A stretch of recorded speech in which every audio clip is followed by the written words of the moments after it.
known as AMCS to all of us. And thank you for joining us today on this very special celebration for our organisation. Before I start the formal proceedings, I would like to acknowledge the traditional owners of the land on which we meet, the Wurundjeri people of the Kulin Nation.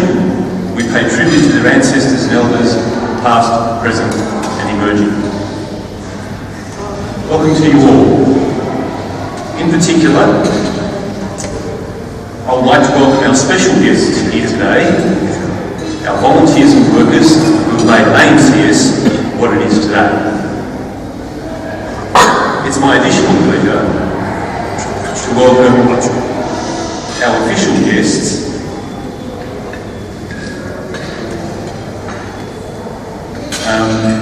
excuse me, I'm sorry, I just seem to have misplaced the relevant piece of paper.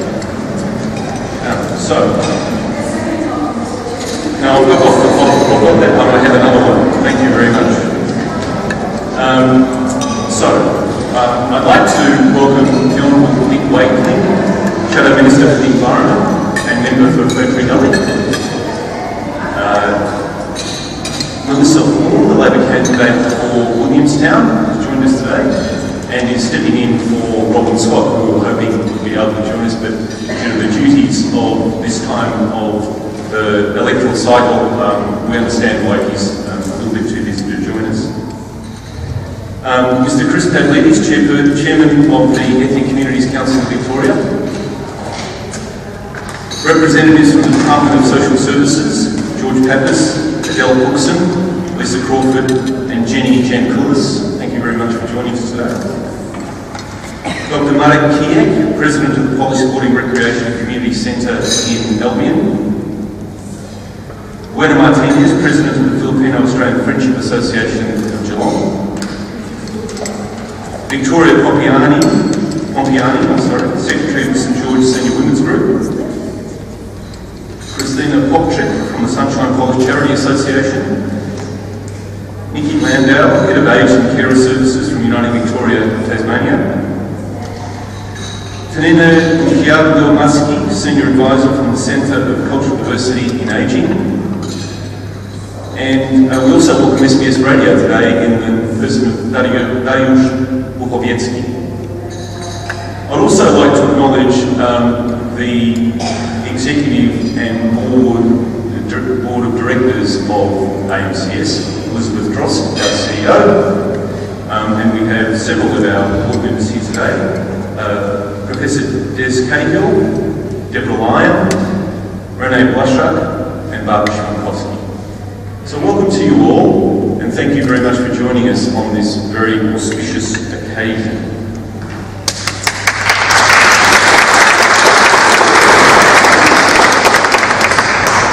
Today we're marking and celebrating two simultaneously important milestones for AMCS. First, our 35th year of continuous operation as a community organisation providing services to initially the Polish community of Victoria and now more recently the entire multicultural community of Victoria. Secondly, we're at the same time celebrating 25 years of our immensely successful volunteer programs, and we have many of our volunteers joining us today for that specific purpose. It's not very common for a community organisation to last this long, 35 years. From our humble beginnings in 1983 in Footscray, we have for the past 3.5 decades provided welfare and aged care services to an increasingly widening cross-section of the community and linguistic diverse peoples of this great state. So today we will celebrate our longevity, our achievements, and we will thank all those instrumental in contributing to our success. We'll be reminded by our long-time supporters of our history, and we will hear about personal stories from some of our volunteers. And finally, to cap off the formal proceedings of today, we'll ceremoniously cut our birthday cake, marking this very important occasion. And if you haven't seen the cake, please make sure you come have a quick look at it before it gets cut up. It does look indeed very impressive. And I think, judging by its colour, it's probably chocolate. In order to impress upon on us how important our two milestones are to us today, I'd like to call on Professor Desmond Cahill, OAM, Emeritus Professor at RMIT, to provide a brief overview of AMC's history and achievements over the past 35 years. Des has been one of Australia's leading researchers into multicultural affairs, into immigrant communities, and into interfaith issues. And we're very, very proud that he's one of our longest serving board members and supporters. Des, if I could ask you to come up, please.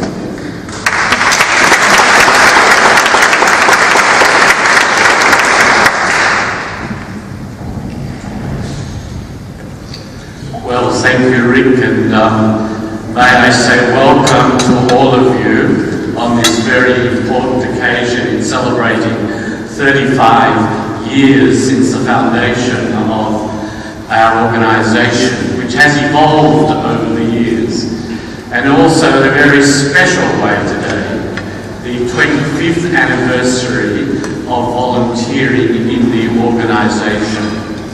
And to have so many volunteers here today in the Queen's Hall here in the Victorian Parliament is very special for us who are on the board, that you have been able to come and we can celebrate your achievements.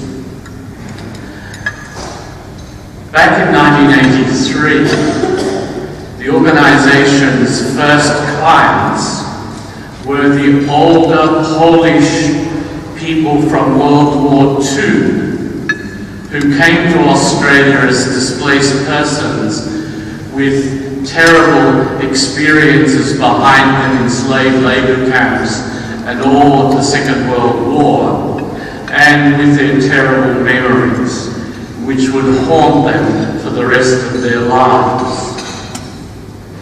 During that time, we were particularly close to the Polish Association of Kingsville, and that has played out, as you'll see in a moment.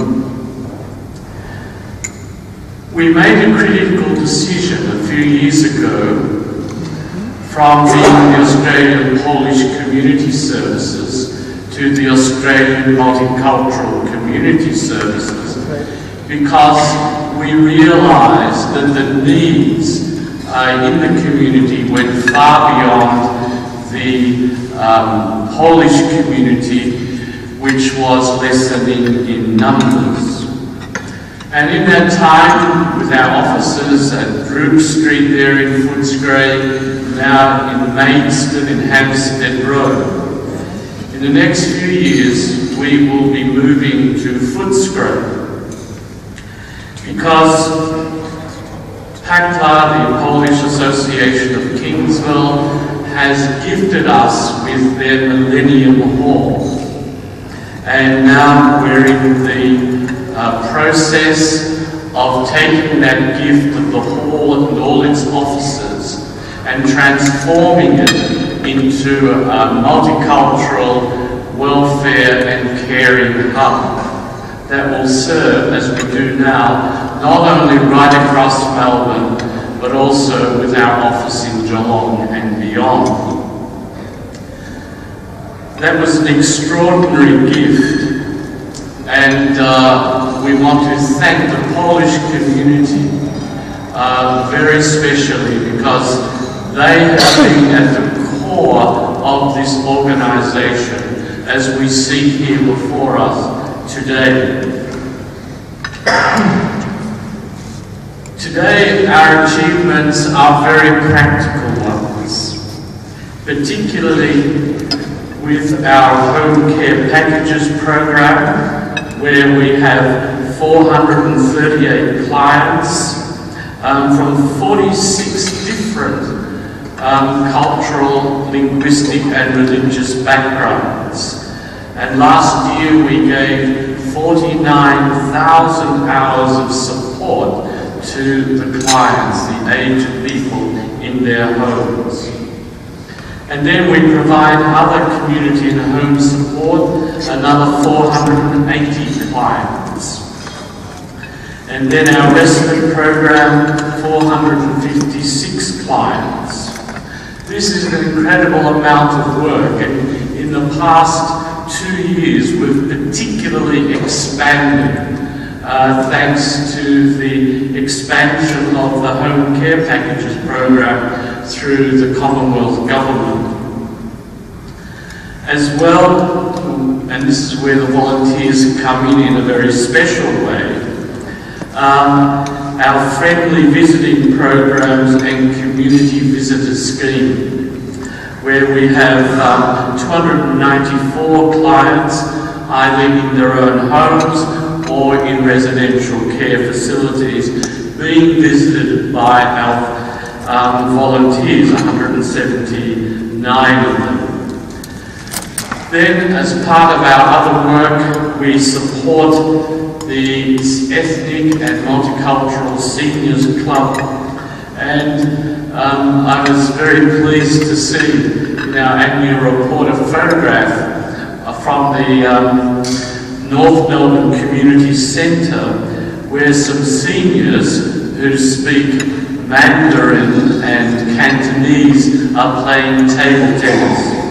And I think it expresses the broadness that we've moved in the last few years since we've taken the broader multicultural role. As well as all this, we provide adult education classes, particularly in English, and things like knowing how to use a computer, iPads, and so on. And then some support services in helping people get a job, or if they need emergency relief, then we're able to help them as well. So the organisation, during its 35 years, has expanded greatly, and we are now recognised as one of the key players, particularly in providing health and support to our aged multicultural community. I want to say a special word about our volunteers, because without you, we could not be in the position we are today and providing the help and support to those who are older than ourselves. Rosalind Carter, the wife of President Jimmy Carter, once said, "Without volunteers, we'd be a nation without a soul." Without a soul. And that, I think, expresses the spirit of volunteering that we see in Australia, and not least in the ethnic communities.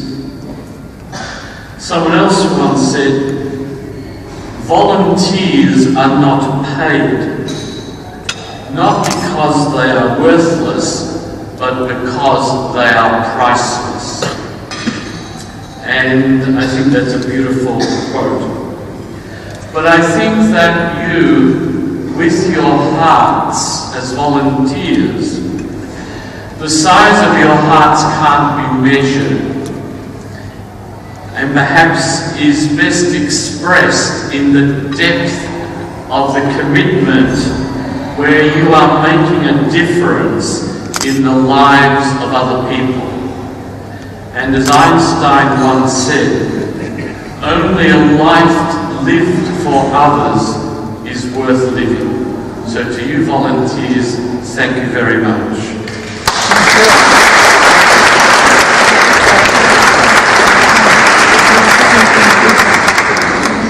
Thank you very much, Des. I'd like to invite now the Honourable Nick Wakeling, Shadow Minister for the Environment, representing the opposition, to provide us with his perspective on today's celebrations. And we're particularly grateful that Nick could join us today. As others, he's a very busy man at this time of the electoral cycle. But Nick's been a great friend of the organisation for some time, knows what we do, and is well known to us.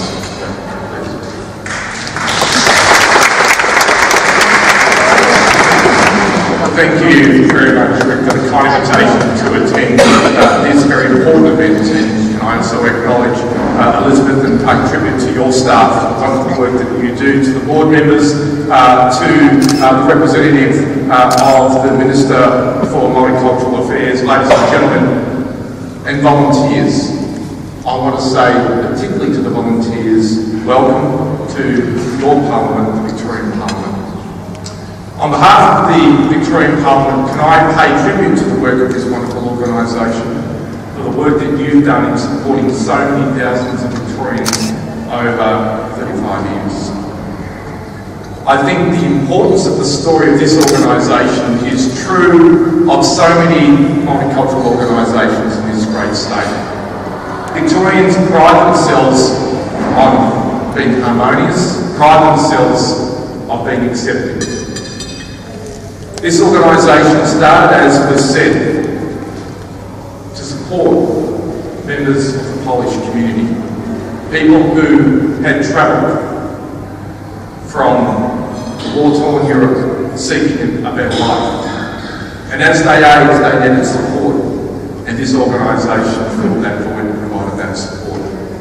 But with time, the board members saw fit to expand the model of the organisation to provide even greater support to the multicultural community across the whole of Melbourne.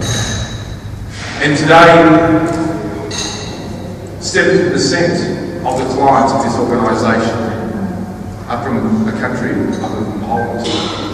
And so I wish to pay tribute to the work of the volunteers for the work that you do. And I just want to leave this one final thought. The work that you do is so significant because it deals with issues of social isolation. For many Victorians, they are socially isolated for a range of reasons.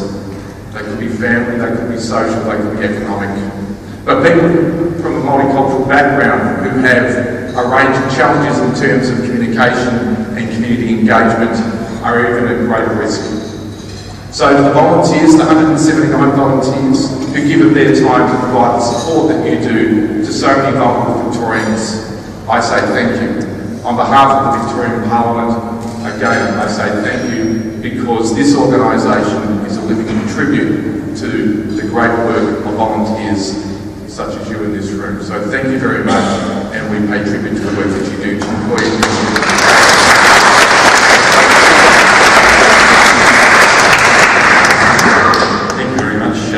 I know that you said Jinguia at the end of your speech, so thank you for learning some of the language of the people who are here today.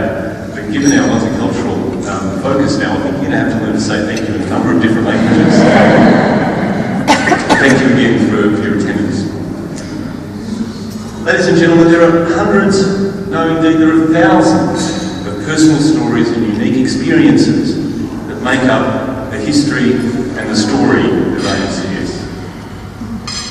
As I promised, we'll now hear two of these stories from two of our volunteers, Heather Cameron and Marek Stańczyk. I spoke to them briefly as they came in this morning, and Heather, whose name is obviously a very challenging one, Cameron, comes from a very rich multicultural background, wanted to join and volunteer with us precisely for that reason. She has a commitment to multiculturalism, like all good Victorians, and she saw our organisation as one in which she could give expression to that desire. So Heather, would you like to come up and tell us about your experiences, please?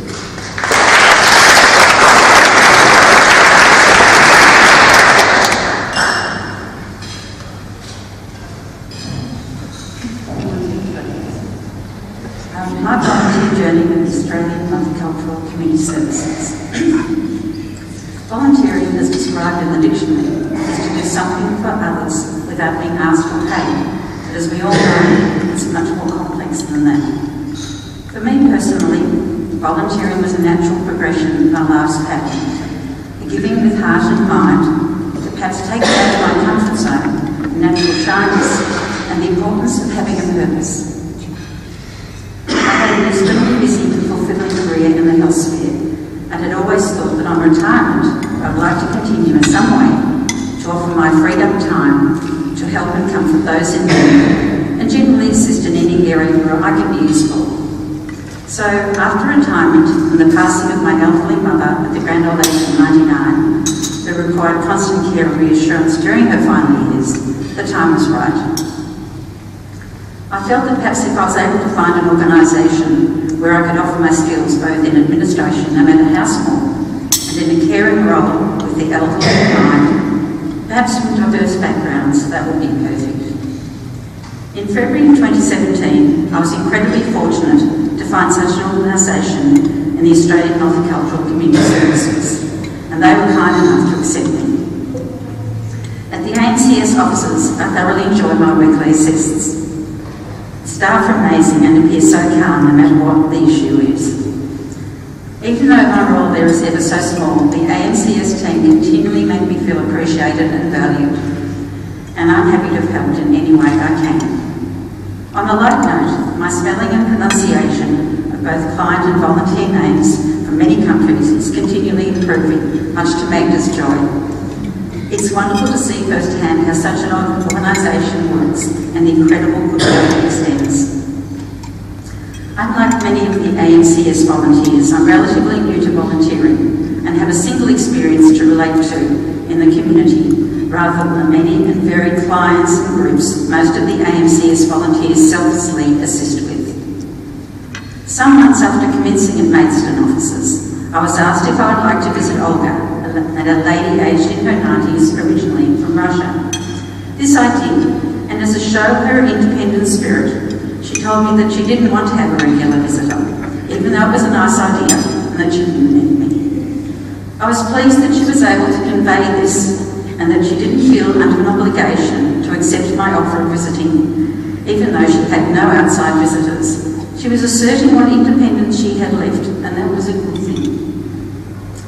A sense of loneliness and despair is something that exists for some residents in care, and this was the case with my mother, even though she had a very loving family who visited constantly. So I was continually thinking of positive steps to change this, even in the smallest way. I think this experience has helped in the way I approach volunteering now. I was then asked to visit another lady who was originally from Latvia and now living in the Headley-Sutton aged care community in Kew. As I visited Latvia a few years ago on holiday, I felt we would have a common bond to start with. Sylvia, a young 89-year-old, was delighted to accept my offer, and after a gentle beginning, we became great friends. Listening is an important aspect of volunteering, and this is a skill much needed when visiting clients. We can assist where appropriate, but often it's just the act of listening and reassuring that's so valuable. What became apparent very early on in my visits with Sylvia was the loss of her garden and how this profoundly affected her. I can understand this, as my garden means so much to me and always has a natural calming effect on the senses. With our mutual love of gardening, I suggested that we might create a garden outside of her room at Headley-Sutton. With the appropriate permission granted, we began our creation. Sylvia has participated with great energy and enthusiasm, and after each visit to the plant nursery, with much laughter, dirty hands, soiled clothes and tired bodies, her garden expands and is now a colourful and calming area for her to sit, to read and chat with the other residents. She's still hoping to add more plants, but I'm not sure if there's enough room for them, but she will find a way. Sylvia's garden has become a talking point amongst many of the residents, and she often entertains her friends, both old and new, in her little haven. We also discuss the fact that good gardeners talk to their plants, so this she does with great gusto and laughter by both of us. One of the other regrets Sylvia has is the loss of her dog, with whom she was very attached, and so she has now become the great auntie of my young puppy Milo, who with maturity will also become a frequent visitor to Headley-Sutton, not just to visit Sylvia, but hopefully will be allowed to say hello to and charm some of the other residents too. Each week we plan an outing, either to the plant nursery, where we often have lunch, go shopping for clothes, she loves clothes, and also the greengrocers to purchase fresh fruit and cheese that she loves. Sometimes we visit my house to sit in the garden, to chat, smell the roses, and now to play with puppy Milo. When I visit Sylvia, there are a few residents who always sit in the hallways, waiting for the day's program to commence. We chat as I make my way through the myriads of corridors, with many smiles and conversations happening, but sadly also, sometimes a stop to reassure a resident who appears very distressed. Eventually I reach Sylvia's room and our day begins. Volunteering in this personal way is a two-way experience. The smiles, reassurances and unconditional care we give are invaluable to those who are vulnerable and in need, and the satisfaction we experience from this is priceless. Thank you.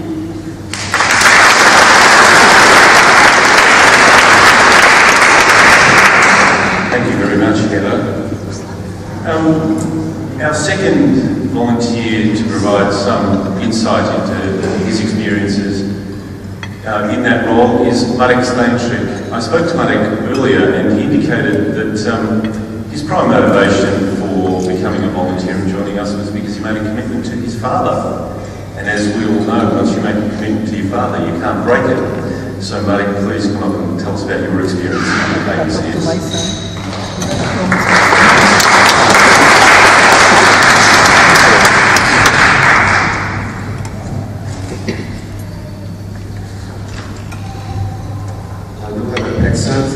I used to start when I was younger, so what could go wrong? My name is Marek. I became a volunteer almost 7 years ago. I have to say that during this time my experience as a volunteer has been more than I ever expected to be. I began as a community visitor skilled volunteer and started visiting Polish World II survivors in Islam. He was an elderly man living in an aged care facility. He was isolated and was always waiting for my visits. Every time I visited him, I used to bring him current Polish newspapers. I listened to his stories. He started a dementia. However, his memories from the past, especially from the war, were awesome. Sometimes it was a very pleasant experience for him. Still, he wanted to talk. I was hanging to every word he was saying. History lessons from the World War II survivor. You just don't get chances like this anymore. The old bloke also had a great sense of humor. Sadly, Stan passed away about 3 years ago. Still think of him. A few months after being introduced to Stan, I received a call from the coordinator of the volunteer program. There was a new person waiting for the volunteer who would like to visit him. I agreed to him. I arrived and provided the president with the coordinator, who was in the company of a tall, skinny man in his 50s. The first thought that came to my mind was he was quite young, and I started wondering why he needed a volunteer. I then realized that he looked familiar. I knew this man. I had seen him before in some Polish places, functions, somewhere around Melbourne. He had been quite active within Polish community. He also recognized me. And during our conversation, we found out that we both arrived in Australia at the same time, and we came from the same city in Poland. Some say the best city in the world also. I was surprised that Piotr lived in a hostel. He was not happy there. He felt quite isolated, sad, and unsafe. This place had a bit of reputation for violence. There were some shady characters there. After a few weeks, his close friend, together with AMC's volunteer coordinator, helped Peter to relocate to aged care facility, where he started to receive a proper care. With the time, as we developed our friendship, I found out that Peter was affected by Huntington's disease and has no family in Australia. Little info.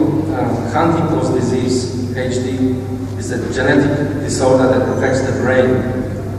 It disturbs control of the muscle coordination and leads to cognitive decline. Nasty stuff. Peter is a very intelligent man, very well read, well educated, loves books, apparently used to be a real bookworm. We'll be playing different quizzes, puzzles to keep him mentally active. We talk a lot about Poland, our city Warsaw, places we knew and places we went. I used to take him for little trips to the beach. We both enjoyed it very much. I'm trying to help Peter as much as I can, and the most important thing, I don't want him to feel lonely and isolated. Sadly, his health deteriorated, and he's not able anymore to do all the things we've done previously. He still gives Boyle like a beautiful smile when I visit him. That's so precious to me. To sum up, volunteer works gives you an honor, purpose, satisfaction. You give part of yourself, your time, energy, skills, feelings. In my humble opinion, volunteering should be considered as exchange of experiences, skills, stories, rather than just helping people who are not as fortunate as we are. That's it. Thank you.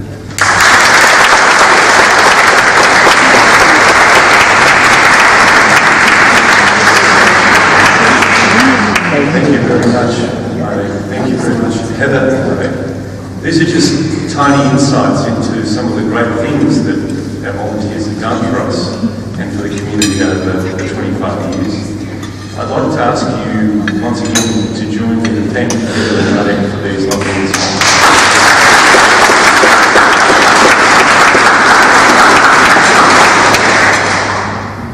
So, our guest of honour today, representing the Minister for Multicultural Affairs, is Melissa Horn, the pre-selected candidate for the state seat of Williamstown. She is embarking on her political career in the contest of this election. We wish her all the best, obviously. Significantly, however, our new premises that Des referred to earlier, Dom Millennium in Sandwood, sits inside Melissa's electorate. So we're particularly pleased that she could join us today, and what an excellent choice for someone to represent the Minister. We hope that today is the beginning of a very long and intimate relationship with our organisation, and we look forward to your words on today's celebration. Thank you, Melissa.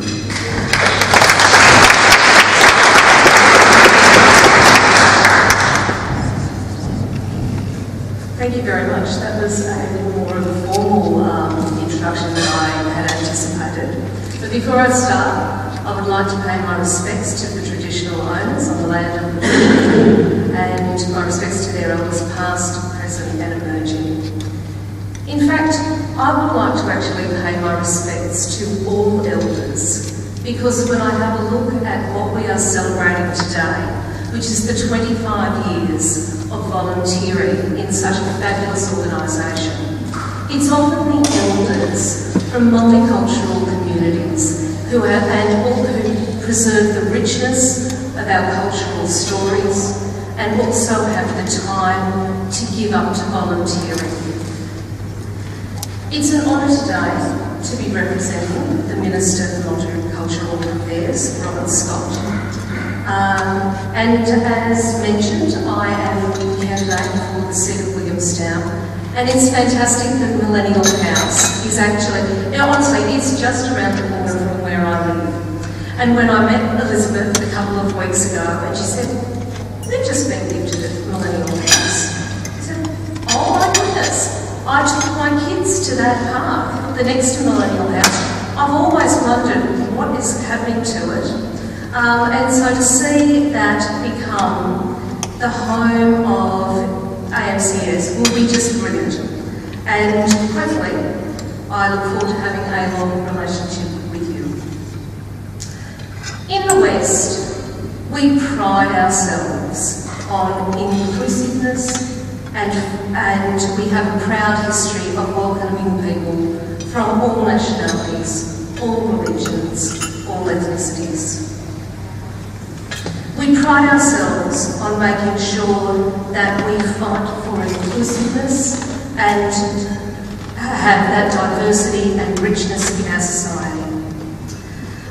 I just want to say that if I am successful, I look forward to having a long and ongoing relationship with you all, and congratulations on reaching such an important milestone. Thank you.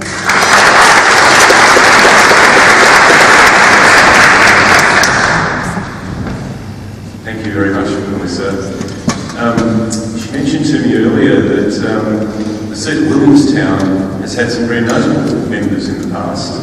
Joan Kerner, whose portrait is up there, Steve Brax, whose portrait is also up there, so obviously you've got some big shoes to fill. We look forward to you potentially being the Premier in the future and helping us out, so thank you very much. I'd now like to ask our CEO, I'm President, what am I doing? Our CEO, Elizabeth. You'll know Elizabeth, everybody knows Elizabeth. Elizabeth is one of those people who has made such a long and strong commitment to multiculturalism in this state and to, through her works with AMCS. She's very, very highly regarded and highly respected. So, Elizabeth, please.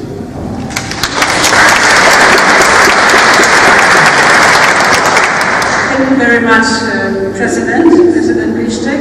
In fact, many seniors actually refer to me as the President, so it's not unusual to make that mistake, and I always say that someone else is the President of our organization.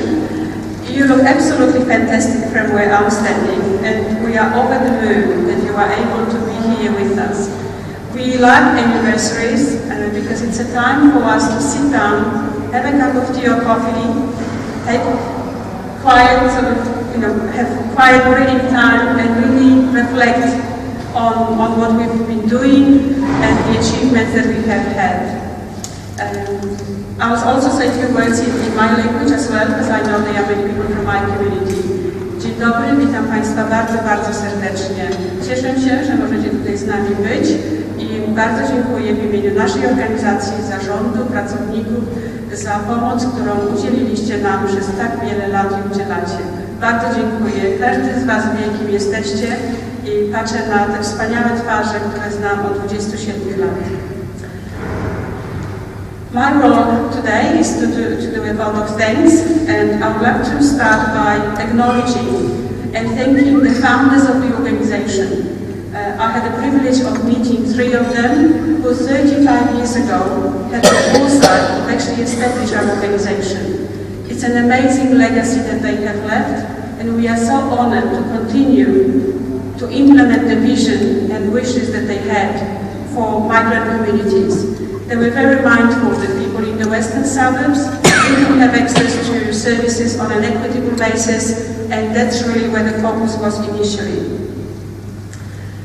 To all the volunteers who are here, as has been mentioned by Rick, today is your day, and there are 150 volunteers that we have active volunteers now.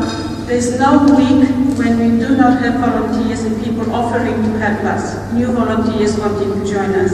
So that's absolutely fantastic. I would like to also acknowledge our board members who are volunteers, including Rick Bištek, whose leadership is very important, and he does contribute a significant amount of time to our organization. We really love the grassroots connections to the community. We sometimes wish we had more time to spend with people that are active in the community. We appreciate your kindness and the fact that whatever you do with your heart, as has been mentioned by Des.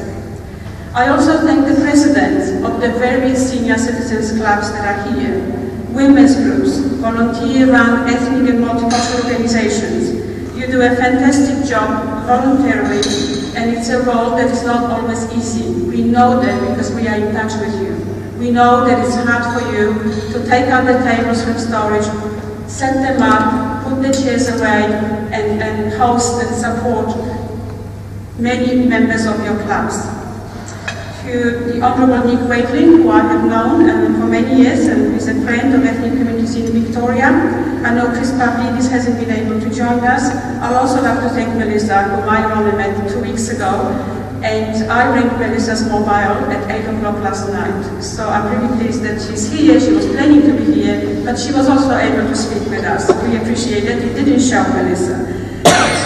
Also, we thank SBS Radio for the working relationship that we've had for 27 years. We appreciate your support and those community announcements that we are able to have on a regular basis. I thank the funding bodies. George Papas, again, we go back, I'm not sure, 20 plus years. Adele Cookson, Lisa Crawford and Jenny Jankolas, colleagues from our kindred spirit organizations and from our partner organizations that we work with. We love working collaboratively and continue to be available for great projects and initiatives that will make things better for people from culturally and linguistically diverse backgrounds. We would like each of you to take the small gift that we have of appreciation as a memento from today's celebration.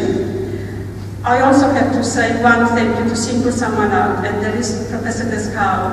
I have known Les for 30 years. We have met in 1988 when I was a student. And thank you very much, Les, for all the support. Always available to help us in any way possible. It's been absolutely fantastic for our organization and for me personally and professionally.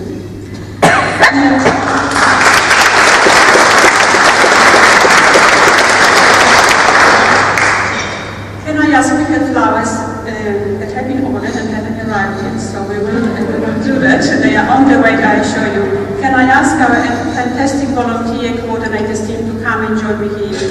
They have organized today's event. Can I ask Magda and everybody from the volunteer team to come here so you can see their faces? Just trying to get through all the attention to detail. So thank you very much.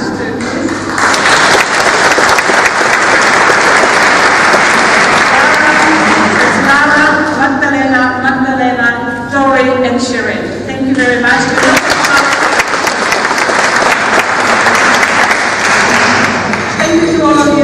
Enjoy each other's company and the morning tea that we have. Much appreciated. Thank you.